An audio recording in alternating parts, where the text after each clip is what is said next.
So the approach that I do for exercise selection and then execution, it's mainly this. So I pick an exercise where I know I can load, I'm stable, and I can progress in that way. I know that in time I'll be able to load the exercise. So that's the main thing. So then, okay, now I know what I can do in terms of exercise selection. The second item is, okay, focusing on the muscle. So focusing on the contraction. Am I feeling the target muscle fully engaged? Okay, now let's look at the form and execution. Record yourself taking video and make sure that your technique is good as you feel the lats or whatever muscle that you're targeting. And then the tempo that I like is usually explosive on the contraction, so the concentric phase, and then controlled 1-2 seconds on the eccentric phase. For example, if an exercise is intrinsically unstable and you won't be able to load as much, it's not going to be part of my routine. One example is the standing shoulder press. Okay, that's not part of my routine because there is so much of keeping your core stable and your hips and everything as you're performing the shoulder press that is going to take away from actually focusing on your delts, and that doesn't make sense to me, you know. So if I'm targeting something, I want to make sure that I can really target that muscle and progress over time,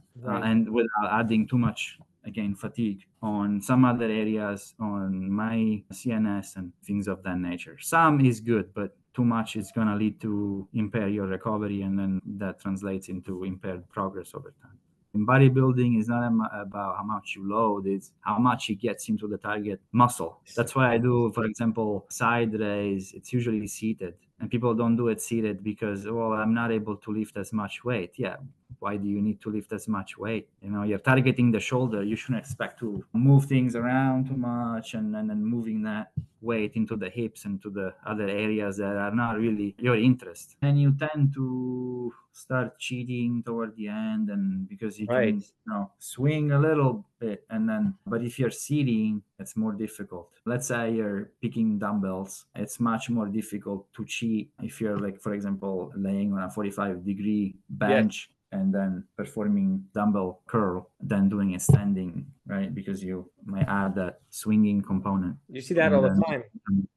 Yeah, that's a great point. Yeah, it turns into like a clean and curl, like, you know, like the clean and press, they're using their legs and they're using everything to, again, goes back to the shoulder press example. What's helping you lift that load? If it's not directed specifically from the elbow, of course, there's no true isolation of one specific muscle, because all the muscles have to control all the joints to remain still, even if it's strict. But you can mitigate it. Yeah, exactly. If you're moving the joints, like actually moving your knees and moving your hips, that's very different than everything is strict and all the muscles are helping to keep those other joints still that are supposed to be still, so you can focus just on moving the elbow. And that's where seated becomes more beneficial than standing, I think, if that's the goal, right? Right. I agree. Awesome. Yeah, no, for sure. Let's talk about rep ranges. Is there a specific rep range that you prefer more than another, or is it on the movement and the exercise? Yeah, over the years, I found out that for upper body, 6 to 8, 10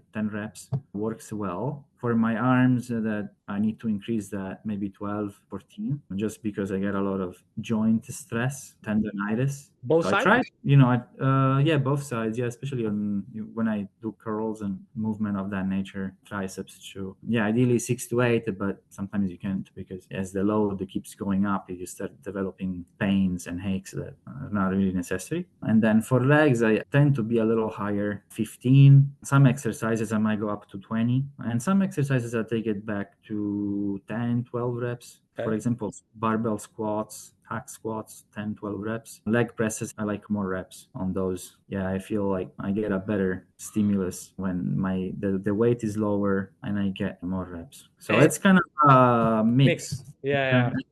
But the good thing is that we know that rep range now is much wider than we used to think. So if I'm in the off season, I like it at 6 to 8 reps, because I get also stronger, and that in times allows me to progress with loads and reps. So that's why, but with some exceptions.